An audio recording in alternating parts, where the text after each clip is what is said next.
ended day one, didn't finish quite how I'd planned, I'll be brutally honest. Was driving between, forgive the place name, Condom and Agen, and about 5-6 miles short of Agen, almighty squealing noise, clattering noise, and the car throws both its fan belts, which leaves me with no charging, no power steering, both of which you can work around, but worryingly no water pump, which means the car starts getting hot very quickly. So it took just under an hour to do the final sort of 6 or 7 miles, nursed the car back to the hotel, panicking overnight. So I thought, right, where can we go? I'll ring the local Mazda main dealer. So I had a chat to them, bought the car in. They're bloody stars. They fitted it in with no notice, 2 brand new belts, checked the car over, less than €74, all fitted, supplied, done, dusted. Bloody love this place. Onwards, I'm heading up to Mussydan, which is the twin town of the place in Suffolk where I'm from. Got a meeting with the mayor, hand over some official gifts, and then it's hightail it back to Dunkirk for the ferry.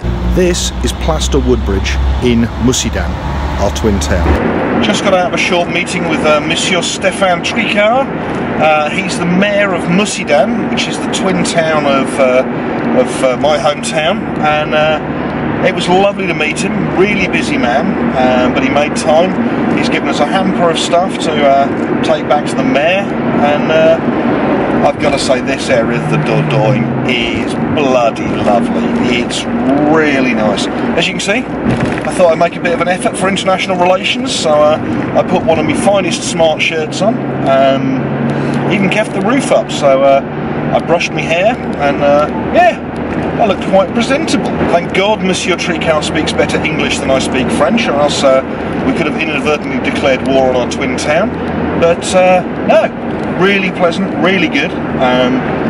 Weather here down in the south of France, or in the middle of France. Mussydan is in the Dordogne Valley, which is about 60 miles east of Bordeaux, and it was foggy this morning, but it's cleared up beautifully, and it's now about 11 o'clock. It's the rush for the ferry to Dunkirk. Service station just north of Poitiers. I've stopped because it's too noisy to record anything meaningful to camera in the car. Journey's going really well. I'm now on the toll routes, about 450 miles left to run up to Dunkirk. Probably the next time I speak to you will be on the ferry. Highlight of the journey so far was seeing a bright yellow painted Porsche 924 on a flagpole for a car breaker's yard. Some of the roads have been stunning, but yeah, it's been great. French motorways are superb, flows along beautifully. So yeah, we'll see what happens. I'm cutting up through Tours, Le Mans, and up along the Rocard, past Boulogne to Calais, and then eventually Dunkirk. That's the route, that's the plan. As with all plans, subject to change, but we'll see what happens. Hopefully I'll be speaking to you next from the ferry. Breaking the law, breaking the law, breaking the law, breaking the law, breaking the law, breaking the law, breaking the law, breaking the law. Nearly into Dover now, we're about to dock. I've been sitting, I paid the £10 for the Premier Lounge. Bloody brilliant, worth every penny. I am the only person in here today. This is superb. I have had the pick of the newspapers,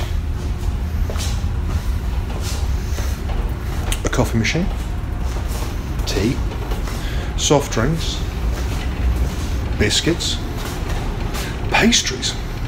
Yeah, I'll just gloss over that was full. It's brilliant. It's superb. We'll ignore the bowl of macarons that was brim full, and we go through into the first class lounge, where, as you can see, there's nobody else. It's just me. This has been brilliant. Thank you, DFDS. If you could arrange this for next time as well, that'd be superb. 10 quid or 12 quid, unlimited tea, coffee, pastries, and it appears unlimited peace and quiet and space. Back in Woodbridge with the MX5. I did a short walk around video before I left Spain. but I had loads of technical issues and I can't use the footage, which is a bit of a shame. But this little car has been superb. It's Mark II MX5. As I said, in Spain, it's done about 50,000 miles when I left. Put about 1,300 miles on it since. Behaved really, really well. I can't begrudge. It had a fan belt issue in southern France. It threw both belts. They looked fine when I set off, but Agent Mazda sorted me right out. €74 for a pair of belts, supplied and fitted same day, which was superb. I used to have a Mark I, one of these. Main difference, obviously, no pop-up headlights. Bit of a shame. I do love the look of a pop-up headlight, being a child of the 80s. But the great thing about these, the car is as aerodynamic at night as it is in the day. Whereas the Mark I just simply wasn't. Looked great in the daylight, popped the lights up, you got more wind noise, lost a bit of speed. So you can see why they changed it. Inside, there's very little change. Big upgrade on the Mark II, glass rear screen. Makes the world of difference when you're driving along. The hood, so it's quite a thin skin, but it's quite refined in there. Very little wind noise, road noise and everything else. It's a sports car, but it's quite good at covering big distances, as I've proved.